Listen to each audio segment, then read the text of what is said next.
Hi guys, we've got another giveaway here at Darts now, and this time it's these Peter Wright darts. All you have to do to win is like, subscribe to our YouTube channel, and comment on all the videos we'll be doing throughout the Grand Slam this week. And we're going to pick a lucky winner from the comment section next week. Good luck.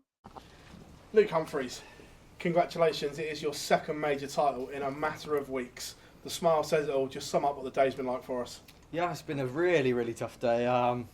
I had to rely on that European Tour experience that I've had over the last couple of years, where I seem to play my best stuff in semi-finals and finals. But Rob Cross is good as that as well, so I knew that it was going to be tough tonight, and it is a grueling day. But for me, to pick up another major title after winning my first ones not so long ago, it's a dream come true. It's something that I didn't really imagine, I didn't think of.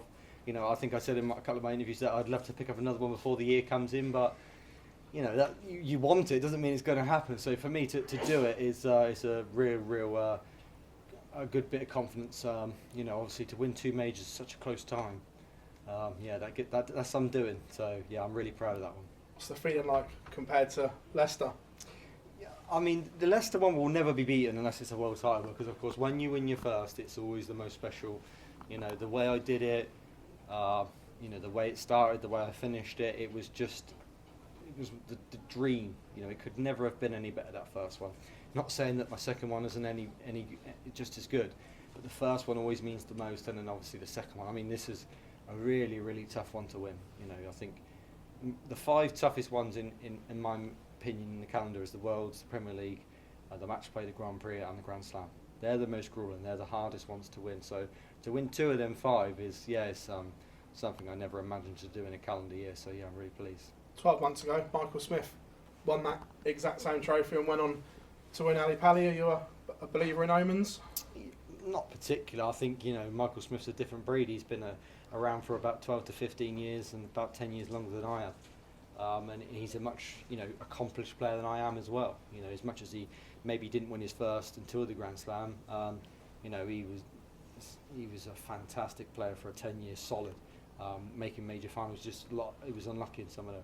So yeah, I think Michael's obviously a much more accomplished player than I am. Obviously just because I've won the two majors out of the last two or three, it doesn't mean I'm just going to go to the Worlds and win that with ease. It's going to be even tougher. It's going to be harder. It's going to be more pressure. But we'll have to see what happens there. I just feel like what I've done this year has exceeded all expectations. But there's that little thing in my mind that thinks you can do two things at once, being world champion and world number one. So of course when I walk onto that stage, I'm going to be giving it full focus to win the world title. You may not be aware, but you have gone favourite to win that world championship now. Really? Wow. What does that say to you? Well, that's obviously really nice from them, but I don't think I'm favourite. Of course, I'm just Luke.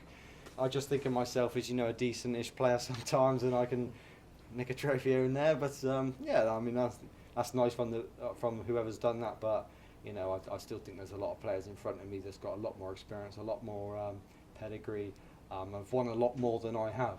There's three players in front of me in the world rankings that I don't need to name names. Them three have got a bigger pedigree than me and won a lot more than I have. So, but yeah, I mean, regardless of favourites or not favourites, I think it's going to be a great World Championships. But I've got next week to worry about. Yeah, I'm still another major to go before I'm even thinking about the Worlds. After the quarter-final, you said you may be the best player in the world right now.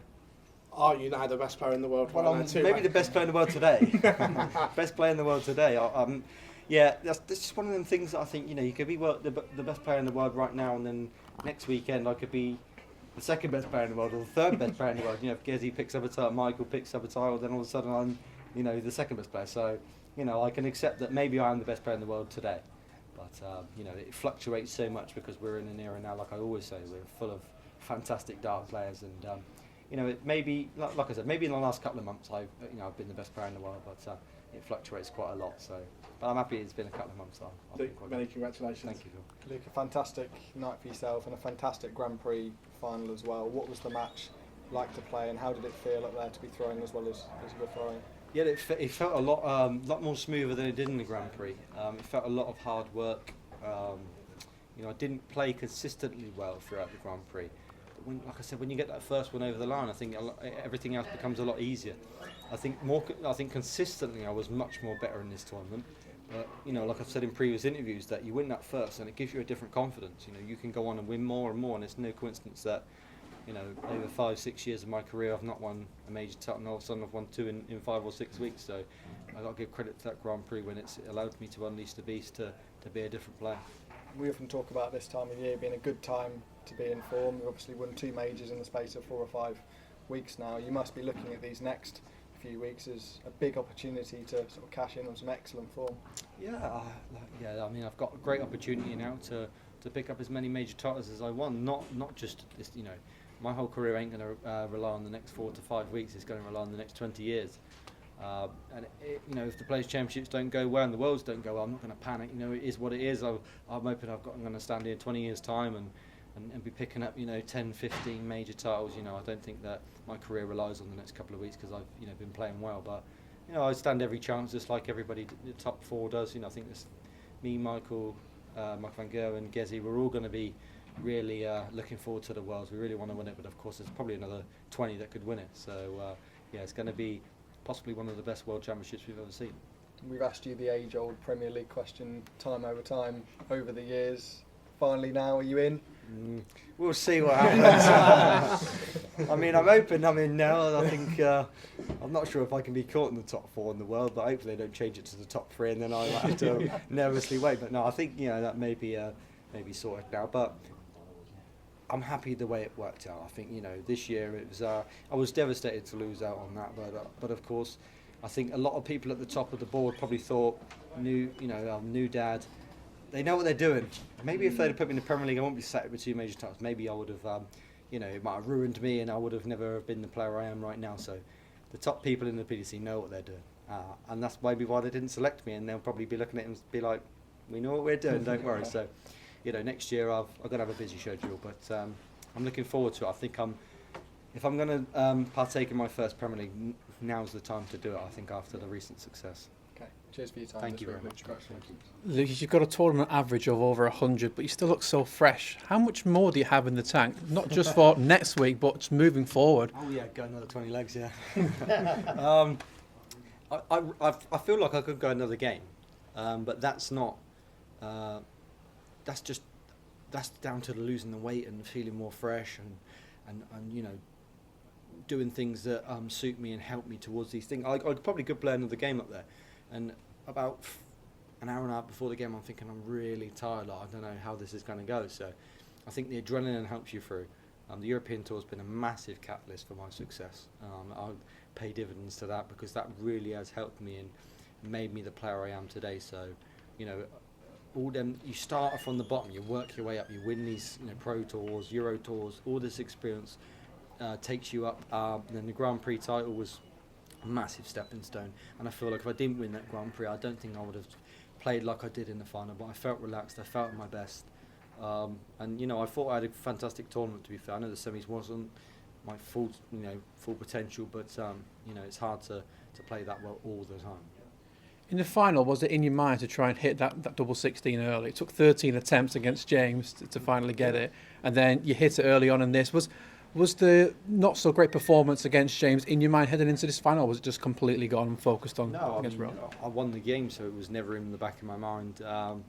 You know, if you'd have lost the game, you probably would have gone home and it would have been in the back of your mind for a day or two. But, you know, I think, like I just said, you can't be perfect. You can't always be 100 averages, massive 180s, massive checkouts. And I think I had 6 out of the 7 games 100 average, good finishing, good 180s. So you just got to allow yourself that bad game, but you got to hope that bad game comes at the right time. And you cash in on it, and I did. Allowed myself to get in the final and play well. So yeah, I think, you know, I didn't really didn't look too much into that the James Wade game because he's a tough player to beat, and you know, I just felt that I was never going to play my best against James because good friends, and as much as I played well against Ryan, so he's my best mate. But yeah, sometimes it's hard to play against people that you really do like. But he's been another massive part of my career. He's a good player, James, and we love practicing together. So he's helped me out this week as well. And you gave the World Grand Prix trophy to your father on his mantelpiece, but are you going to keep this one for yourself? I mean, he's going to have to get a bigger mantelpiece if I keep giving him trophies. I think the Grand Prix trophy was so heavy that I didn't think it would fit on his mantelpiece. But yeah, I'm going to keep this one, unless he wants to swap it. But yeah, I think I'll keep this one. But if he wants to keep it for a couple of weeks, then he can have it, of course. course, because like I said on the stage, I love my dad to pieces. He's been a massive part of my success, and I wouldn't be where I am today without him. So if he wants it, he can have it. Don't mind me. You might have to make room for another one in January. Now that would need a proper that would need a reinforced one, you know. But yeah, I'm hoping that that's the case. I'd love to be taking 3 trophies from my dad and say, yeah, sort that out. So yeah, that'd be a nice thing to have. But of course, like I've said many times, it's going to be a tough World Championship to win, and I'm really looking forward to it because we've got fantastic players there. Luke, huge well done. Thank you. Thank you. Luke, you averaged over 100 in every game this tournament, apart from the one with James Wade. Yep. Do you think anyone can outscore you on the tour right now? Yes, I think there's plenty of people that can not outscore me, but can match me for sure. I don't think that my game is in a position where people can outscore me, but I think there's a lot of people that can match me. Good 6 or 7, maybe 8 people that can definitely match my scoring. So yeah, I think I don't think that my scoring is superior to anybody else particularly, but in the last couple of weeks, maybe last couple of months, it has been more superior than anybody else on the tour. So yeah, it's been a good feeling knowing that my scoring's been at a really good high level. And the Grand Slams held over a week, whereas the Worlds are held over 3 weeks. Do you think you can sustain this type of performance over a longer period of time? We'll find out. I think I've been made 3 quarterfinals at the World Championships, and that's been over a couple of weeks, 2 weeks. Obviously the quarter, semis and final can be over 3 days straight, and then grueling days. I feel like I've had a couple of grueling days here. I've been away for 8 days, so it's been really tough. But if anybody can do it, I can do it. I feel like I've gained this new ability to be able to play when I'm not 100%. I feel a little bit tired and stuff. I feel like I can still play at my best. And 5 Euro Tour tournament wins over the past 2 years. Is it getting tougher losing though? Yeah, I mean, losing's never good, of course. But yeah, I mean, on the Euro Tour, it's been fantastic. I've won a lot more games than I've lost.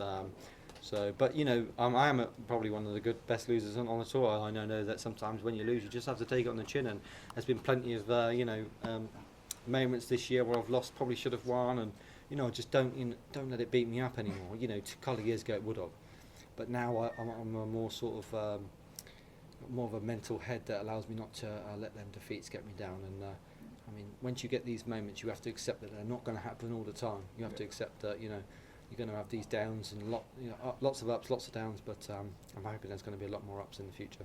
Cheers. Thank you very much. And talk about the support that you've had, because not just tonight, but over the whole week, the crowd's really been on your side this week. Yeah, I mean, the crowd's been fantastic. I mean, I've really enjoyed it. I think on social media I've had a lot of people like messaging in saying, I'm boring, I've got no personality, all this type of stuff. People tag me and stuff, but yeah, I mean, apparently the crowd don't think I am, and my game has been in a good place. I think sometimes people forget that I've worked really hard to get to this moment.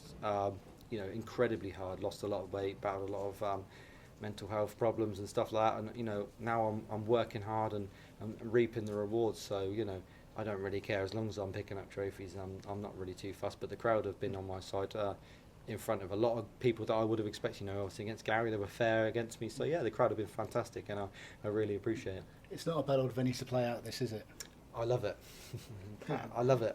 2 years I've been here, and it's gone really well both years. Semi-final last year, winner this year. It has a special feeling. I think Gezi has that feeling as well. I think when he comes here, he feels really good. He's won 3 times. I like the venue, like the practice room, love the place. It's all great. So yeah, I'm hoping that we stick with this, and I'll be back next year to defend my title. Cool. Nice one, cheers. Look, congrats tonight. Thank you very much. Jake, just you've won tournaments at 2 different formats of the game now, with the double top and the straight leg format. How do you prepare for the sets format of the Worlds and going on to win that? Just keep smashing in 1As, and hopefully it's good enough. Yeah, I just think I've played in many World Championships now. I don't think there's any way I would prepare any different for it. I think obviously the last couple of weeks have been my scoring at my best. And if I go into the Worlds playing that, and I just know I'll be a tough player to beat. That's all I ask for myself. When I walk up onto that stage, in my mind, I think just be a hard player to beat. If you don't play well, then you won't beat me. Sort of attitude, and I made it very, very hard for anybody to beat me this weekend. So if I do that at the Worlds, then and a big performance happens and they beat me, then you just shake their hand and congratulate them, because sometimes you can play at your best and still not win, but You know, I just pride myself on being at my best, playing well, and you know, if someone plays better than you, then that is what it is. Do you think you're just proving a point?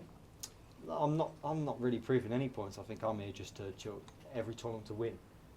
You know, I don't need to prove a point to any person. You know, I've worked really, really hard to get to these moments, and you know, 2 major finals in the last couple of weeks and won them both. You know, so for me, the only point I've proven is to myself that I can do it. And like I keep saying, I've worked so hard to really, really hard to be in these moments. So for me, every time I make a major final, it's go in and cash in and win. And yeah, it seems to be working. So yeah, if I can keep doing that, then you know, the world's my oyster. Good luck. Thank you very much.